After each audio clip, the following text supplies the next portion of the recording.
Hey guys, sa lahat ng gusto mag-trade ng dito load, i-download nyo lang itong app, itong Fastabouch. So, yung description nito, ilalagay ko dyan sa comment section. And pwede nyo na ma-access yung application. Click ito convert. Yan, for example, dito load, no? Then, i-enable natin itong low service fee. Try natin ng 100. So, marireceive nyo ay 75 pesos. For example, 500, 375 pesos. Click natin convert. Tayo nyo lang mag-loading. So, ito yung number ng Fastabouch. Click nyo na yung copy. Then, sa taas, click natin itong next. Then, magpupusi tayo sa instruction kung paano mag-pass load. Click natin yung I agree, then share load.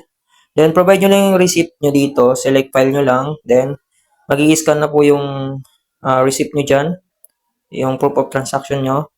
Then, pagka-upload nyo ng file, automatic na madadagdagan po yung available balance nyo dito. For example, ito yung mga cash out ko na at pumasok. So ito, nag-trade ako ng 100 load, equivalent siya sa 75 pesos. At na-cash out na po natin siya, total of 2,362 kasi may available balance po ako dito nung nakaraan. Click natin cash out, create cash out, then select per outlet, pwedeng Gcash or Maya, temporary and available pa. So ganun lang,